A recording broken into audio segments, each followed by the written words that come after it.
March 18, 1963, 14:20 hours, Everglades National Park, Florida. Deputy US Marshal James Rutherford, 34 years old, stands knee-deep in brackish water that conceals submerged roots, sharp limestone, and at least one alligator he spotted 20 minutes ago. In his right hand is a weapon that seems to defy categorization. At first glance, it appears to be a standard double-action revolver, 6-shot cylinder, 3-inch barrel, familiar grip angle. But the cylinder is grotesquely oversized, nearly an inch in diameter, and the barrel bore measures .410 caliber, the same diameter as a shotgun, not a pistol. The weapon is a Colt prototype, serial number SA4473, chambered to fire .410 bore shotgun shells from a revolver mechanism. Each cylinder chamber holds a 2.5-inch .410 shell containing either buckshot or birdshot, transforming a pistol into a short-range scattergun that delivers multiple projectiles per trigger pull. The mathematics seem contradictory. Shotgun shells require substantial barrel length to achieve pattern development and velocity. Standard .410 shotguns use 24 to 26-inch barrels. Revolvers prioritize compactness and concealability. Most service revolvers have barrels between 2 and 6 inches. Combining shotgun ammunition with revolver dimensions creates compromises in both performance categories. Rutherford's assignment doesn't care about theoretical limitations. He's tracking a fugitive through terrain where engagement ranges rarely exceed 20 feet. Visibility is limited by vegetation, and multiple threats, both human and reptilian, can materialize at arm's length with no warning. The .410 revolver provides advantages his standard .38 service revolver cannot. Spread pattern for snap shooting in dense cover, snake shot capability for defensive use against water moccasins and cottonmouths, and sufficient stopping power for close-range engagements without the over-penetration risks of rifle rounds in amphibious environments. In 17 minutes, Rutherford will encounter the fugitive in circumstances where a standard pistol's single projectile limitation could prove fatal. The .410 revolver's multiple projectile pattern might compensate for reduced accuracy when shooting from unstable footing in swamp water, or it might simply prove to be an ill-conceived compromise that fails at both shotgun and pistol rolls. He has no idea if the revolver's cylinder can reliably rotate while caked with swamp mud. No idea if .410 patterns from a 3-inch barrel will be too dispersed to be effective or too concentrated to provide pattern advantage. No idea if this experimental weapon represents the future of close-quarters defensive firearms or just another failed attempt to make one gun do two jobs. But in 17 minutes, he'll discover whether combining shotgun ammunition with revolver convenience creates a practical defensive tool, or if some firearms concepts are simply too compromised to work, regardless of how appealing the theory sounds. The concept of firing shotgun ammunition from handguns emerged from a genuine operational need that law enforcement, outdoorsmen, and civilian defensive shooters encountered repeatedly. Situations requiring both the precision of a pistol and the pattern coverage of a shotgun, often with unpredictable transitions between the two. By the early 1960s, firearms designers had explored numerous approaches to creating versatile handguns that could address multiple threat scenarios. Single-purpose weapons excelled in their specific roles, but forced users to carry multiple firearms or accept capability gaps. A target pistol delivered precision at extended ranges, but provided no advantage in close-quarters encounters with multiple threats. A Derringer offered extreme concealability, but minimal ammunition capacity and effective range. The shotgun-pistol combination addressed several specific tactical and practical scenarios where conventional handguns showed limitations. Close-range defensive encounters in confined spaces where target acquisition time was critical and precise aiming difficult, a shotgun's pattern spread increased hit probability, but conventional shotguns were too large for quick deployment from concealment. Snake country operations, where law enforcement, ranchers, and outdoor workers faced venomous reptile encounters that required immediate response. Standard pistol ammunition could kill snakes, but required precise shot placement on small, fast-moving targets. Shotgun patterns increased hit probability substantially.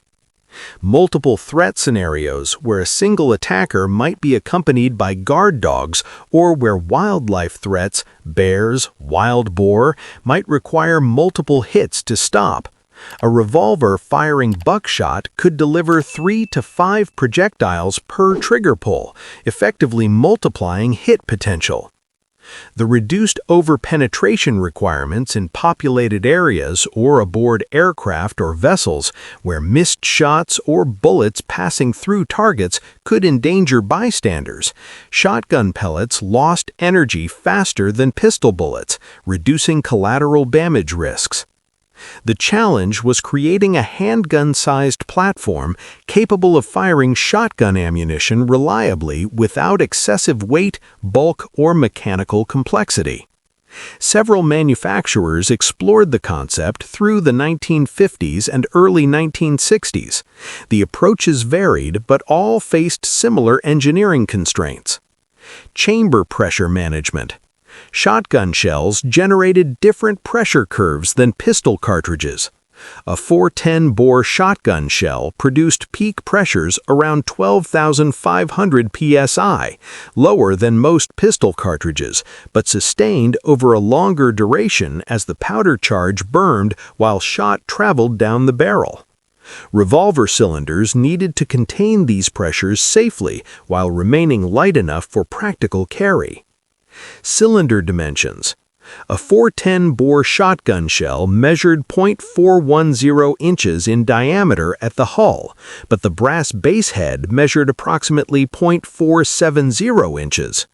The cylinder design needed chambers large enough to accept the shell base while maintaining sufficient wall thickness for pressure containment. This resulted in cylinders substantially larger in diameter than standard revolver designs. Barrel length and pattern development. Shotgun ammunition requires barrel length for the shot column to separate from the hull, form a pattern, and develop velocity. Standard shotgun ballistics assumed 18 to 30-inch barrels.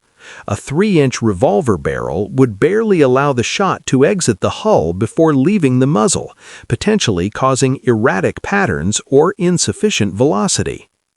Rifling considerations. Conventional pistol barrels used rifling, spiral grooves cut into the bore to impart spin stabilization to bullets. Shotgun barrels were smooth bore, allowing shot pellets to travel without disruption. Firing shotgun ammunition through rifled barrels caused the shot pattern to spin, potentially creating donut-shaped patterns with central voids where no pellets traveled. Extraction and ejection. Shotgun shells used straight-walled hulls, different from the tapered cases of most pistol ammunition. Revolver extraction systems needed modification to reliably grip and eject spent shotshell hulls, which could swell after firing or stick in chambers contaminated with powder residue.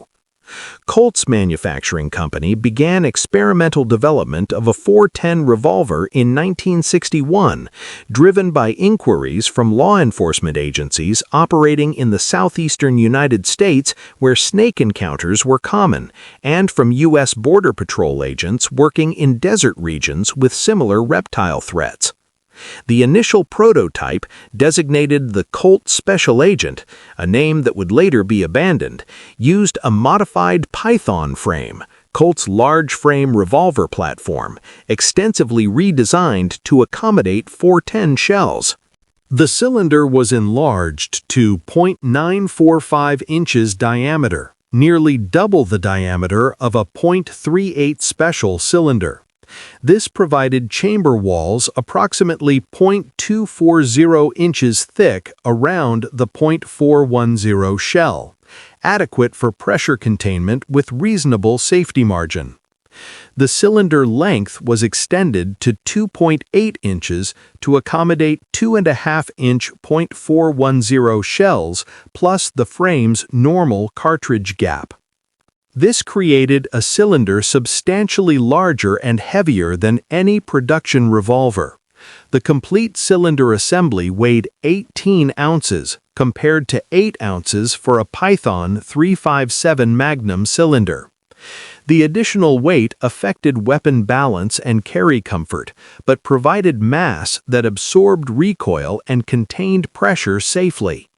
The barrel presented the most challenging design element. Colt engineers tested 3 configurations: rifled barrel, standard pistol construction. This used conventional pistol manufacturing but caused shot patterns to spin, creating unpredictable performance.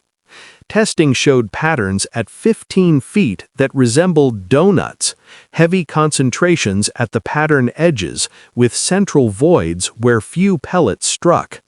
This made the weapon unreliable for defensive use. Smooth-bore barrel eliminated rifling entirely, treating the weapon as a miniature shotgun. Patterns were more consistent, but accuracy with slug ammunition, solid projectiles, degraded substantially. More critically, US firearms law classified smooth-bore pistols as any other weapons under the National Firearms Act, requiring registration and tax stamps. Colt wanted to avoid this legal complication. Rifled barrel with shallow groove depth. This compromise used rifling with significantly reduced groove depth, 0.002 inches versus 0.004 inches in standard pistols. The shallow rifling provided minimal spin to shot patterns while offering sufficient stabilization for slug ammunition. This approach showed the best balance between pattern performance and legal compliance. The final prototype used the shallow rifling approach with a 3-inch barrel measuring .410 caliber bore diameter. The rifling pattern used a slow twist rate, 1 rotation in 30 inches, versus the typical 1 in 16 inches for pistol bullets, further minimizing pattern disruption. Testing at Colt's Proving Grounds in Connecticut during summer 1962 revealed performance characteristics that were simultaneously promising and problematic. Effective range with shot ammunition. The 3-inch barrel produced adequate velocity for defensive use, launching No. 4 buckshot 5.24 caliber pellets at approximately 850 feet per second. At 7 yards, patterns measured 4 to 6 inches diameter, providing reasonable coverage for torso-sized targets. At 15 yards, patterns opened to 10 to 14 inches, approaching the threshold where pellet density became insufficient for reliable stopping power. Effective range with slug ammunition. Solid slug projectiles, .410 caliber, weighing approximately 95 grams, achieved velocities around 750 feet per second from the 3-inch barrel. This generated approximately 125 foot-pounds of muzzle energy, comparable to a .380 ACP pistol, but substantially less than service cartridges like .38 Special, 250 foot-pounds, or .45 ACP, 350 foot-pounds. The shallow rifling provided marginal stabilization, resulting in 6-inch groups at 25 yards, adequate for close-range defensive use but poor compared to conventional pistols. Recoil characteristics. The .410 shells generated noticeably less recoil than equivalent power pistol cartridges. The longer, slower pressure curve translated to a pushing sensation rather than the sharp impulse of pistol ammunition. Most shooters found the recoil pleasant, though the weapon's substantial weight, 38 ounces loaded, contributed significantly to felt recoil reduction. Reliability. The prototype showed approximately 94% reliability through initial testing, acceptable for a development weapon but below the 99+ standards Colt maintained for production firearms. Failures to extract were most common, usually caused by shot shell hulls swelling after firing and binding in chambers. Improved chamber dimensions and extraction mechanisms addressed most issues by late 1962. Versatility. The weapon could chamber and fire both .410 shot shells and .45 Colt pistol cartridges, which shared similar case head dimensions. This dual ammunition capability provided tactical flexibility. Shooters could load alternating rounds of buckshot and slug, or transition between ammunition types based on anticipated threats. The .45 Colt cartridge, a centerfire pistol round, not a shot shell, provided superior penetration and range compared to .410 slugs, though with increased recoil. Field testing expanded in early 1963, with prototype weapons distributed to selected law enforcement agencies for operational evaluation. Deputy US Marshal James Rutherford received one of 12 prototypes allocated for US Marshal Service testing, specifically for operations in challenging environments where conventional firearms showed limitations. The Marshal Service operated across diverse jurisdictions, often in remote areas with limited backup and unpredictable threat scenarios. Fugitive apprehension in wilderness environments could involve encounters with armed subjects, aggressive wildlife, or venomous reptiles, sometimes all three during a single operation. Rutherford's assignment to track a fugitive through the Everglades provided an extreme test case for the .410 revolver's practical utility. The environment presented challenges that conventional service revolvers couldn't adequately address. Limited visibility and reaction time. Dense vegetation restricted sight lines to 10 to 30 feet in most areas. Threats could appear suddenly at ranges where aimed fire was difficult and pattern spread became advantageous. Unstable shooting platforms. Tracking through swamp water meant shooting from unstable footing, standing in water, kneeling on submerged logs, bracing against trees. The .410's pattern spread provided margin for error when precise aim was impossible. Multiple threat types. The fugitive was armed and dangerous, but the environment also contained water moccasins, cottonmouths, alligators, and aggressive wild boar. A weapon system that could address both human and animal threats without carrying multiple firearms reduced equipment burden. March 18, 1963, 14:37 hours. Rutherford moves slowly through waist-deep water, each step carefully placed to avoid submerged obstacles and minimize noise. The .410 revolver is held in a two-handed grip, muzzle oriented upward to keep the barrel clear of water. The cylinder is loaded with 4 rounds of No. 4 buckshot and 2 .45 Colt hollow points in the last 2 chambers, a compromise loading that provides pattern spread for snap shooting but reserves heavier hitting rounds if precise shots become possible.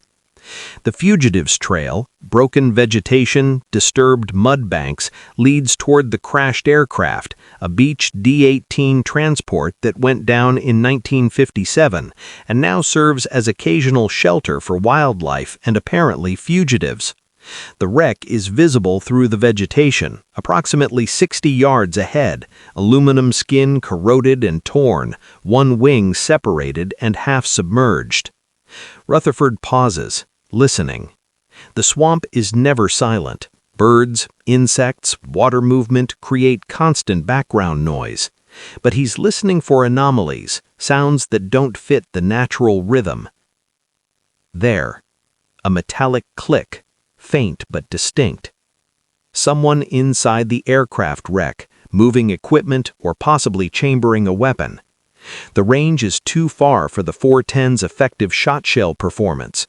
Rutherford needs to close distance, but approaching the wreck means crossing open water with minimal cover. The fugitive, armed with a rifle according to intelligence, would have overwhelming advantage in a long-range engagement. Rutherford chooses an indirect approach, circling through heavier vegetation to reach the wreck's blind side. The movement is slow, painstaking. Each step must be quiet despite the water, mud, and debris underfoot. 1441 hours. Position approximately 25 yards from the aircraft's fuselage, behind a fallen cypress trunk that provides partial cover. Still no clear visual on the fugitive, but movement is visible through the broken cockpit windows, a human figure, details obscured by vegetation and corroded aluminum. Rutherford advances to 15 yards, using the cypress trunk for cover. At this range, the .410 buckshot becomes viable, pattern spread of approximately 8 to 10 inches, sufficient to cover a torso-sized target, even with imperfect aim under stress. He shifts position to get a better angle, and his boot contacts submerged metal debris. The sound is minimal, a dull scrape, but in the relative quiet, it might as well be a gunshot. The movement inside the aircraft stops. Silence. Then rapid scrambling, the fugitive moving toward the fuselage's rear exit. Rutherford breaks from cover, moving toward the intercept point. The fugitive emerges from the aircraft's torn fuselage section 15 feet away, carrying a lever-action rifle that swings toward Rutherford's position. Rutherford fires from an unstable stance, standing in knee-deep water, weight shifted forward, no time for careful aim. The .410 revolver discharges with a report sharper than a shotgun but deeper than a standard pistol, somewhere between the two in acoustic signature. The buckshot pattern spreads during its 15-foot flight. 4 of the 5.24 caliber pellets strike the fugitive's upper torso and arm. The rifle discharges reflexively, the shot going wide, and the fugitive stumbles backward into the water. Rutherford advances, revolver oriented on the fallen subject. The fugitive is conscious but incapacitated, multiple pellet wounds causing shock and disabling his shooting arm. The engagement is effectively over, decided by a single trigger pull that delivered multiple projectiles instead of one. Rutherford secures the fugitive, provides first aid, and signals for extraction via portable radio. The .410 revolver performed exactly as needed. Pattern spread compensated for unstable shooting position and limited aiming time. Multiple projectiles ensured hits despite imperfect aim, and reduced over-penetration prevented the round from passing through the target into the unknown environment beyond. This single engagement, documented in Rutherford's after-action report filed March 20, 1963, provided the operational validation that prototype testing couldn't fully replicate. The weapon had worked in genuine combat conditions against a human threat, in challenging environmental circumstances, performing tasks that conventional pistols would have struggled to accomplish. Sights. The front sight was a large brass bead optimized for quick acquisition in low-light conditions. The rear sight was a wide U-notch that provided rapid alignment but sacrificed precision. This sight configuration prioritized the close-range snap shooting role, where the .410 revolver excelled. Finish and materials. Production models used blued carbon steel construction for durability in harsh environments. Some models featured hard chrome cylinder bores to resist corrosion from shotshell residue, which was more corrosive than pistol ammunition due to different primer compounds. Grip design. Oversized rubber grips were standard, necessary to manage the large frame and provide adequate gripping surface. The grips extended below the trigger guard, adding length that some users found awkward but which helped control the weapon's substantial weight. The production Defender weighed 40 ounces empty, 44 ounces loaded with 6 .410 shells. Overall length was 8.5 inches with the 3-inch barrel. Cylinder capacity remained 6 rounds. The trigger was double-action, single-action, allowing either long double-action pulls or manual cocking for lighter single-action fire. Colt initially manufactured 2,500 Defender revolvers between 1964 and 1967, marketing them to law enforcement agencies, security personnel, and civilian defensive users in rural areas. The marketing emphasized versatility, one weapon for multiple threat scenarios, and the reduced over-penetration characteristics that made it suitable for populated areas. Law enforcement adoption was limited but enthusiastic in specific niches. U.S. Border Patrol agents in Texas and Arizona purchased several hundred Defenders, valuing the snake shot capability for desert operations. Florida wildlife officers adopted the weapon for swamp and wetland patrols where reptile encounters were common. Some corrections officers working in wooded areas around prison facilities carried Defenders as defensive weapons against escape scenarios in dense terrain. Civilian sales focused on rural homeowners, ranchers, and outdoorsmen. Advertising campaigns emphasized practical defensive applications. One gun for snakes and varmints close in, serious stopping power at typical home defense ranges. The dual ammunition capability appealed to budget-conscious buyers who wanted versatility without purchasing multiple firearms. However, several factors limited the Defender's commercial success. Specialized role. The weapon excelled in specific scenarios but didn't replace general-purpose handguns. Most users still needed conventional pistols for everyday carry, relegating the Defender to a supplementary role rather than primary weapon status. Ammunition availability. .410 shotshells were common for .410 shotguns, but the 2.5-inch shells required for the Defender were less common than 3-inch shells optimized for full-length shotgun chambers. Shooters in remote areas sometimes struggled to find appropriate ammunition. Size and weight.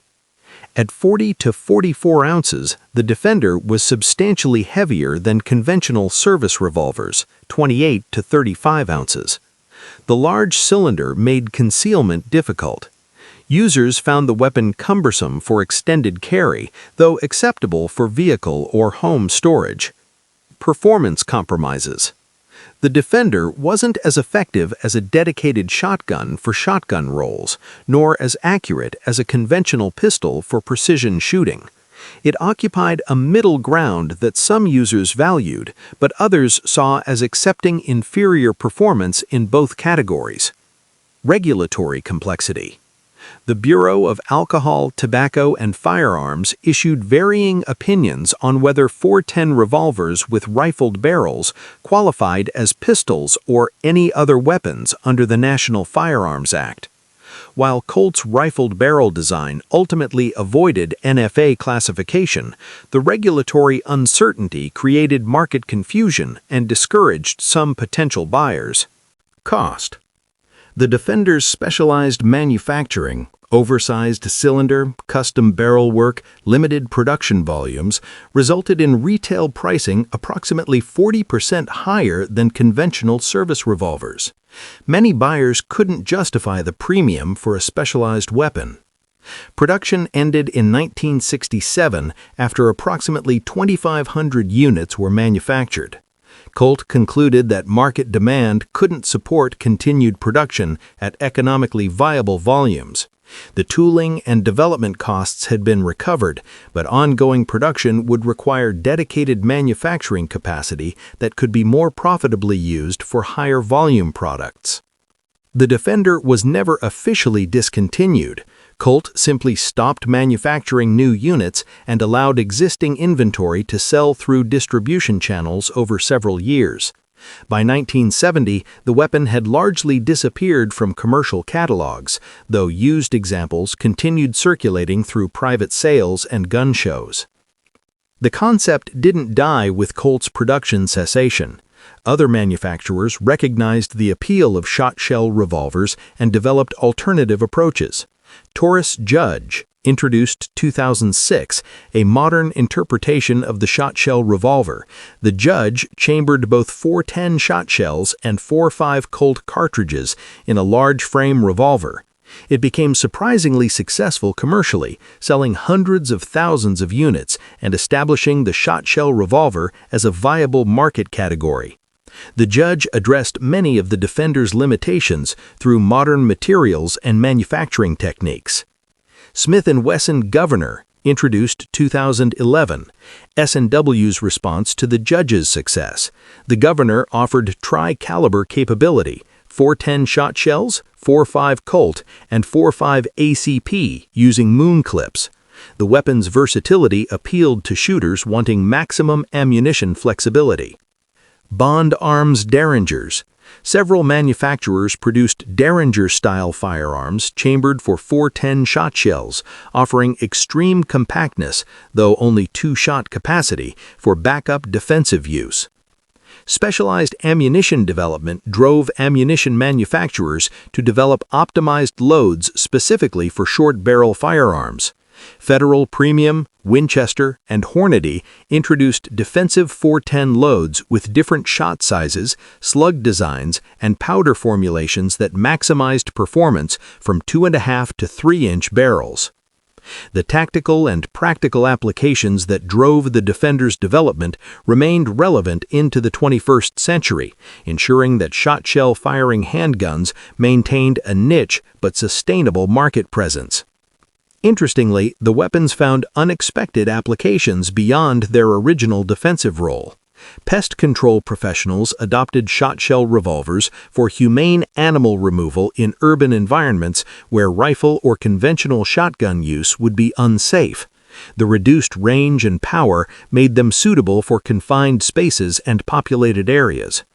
Survival kits for aircraft and vehicles sometimes included shotshell revolvers as multi-purpose tools, capable of signaling via loud report, hunting small game for emergency food, and defensive use against wildlife.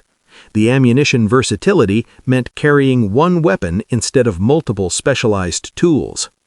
Theatrical and film armories discovered that shotshell revolvers produced dramatic visual effects with reduced penetration and ricochet risks compared with conventional firearms.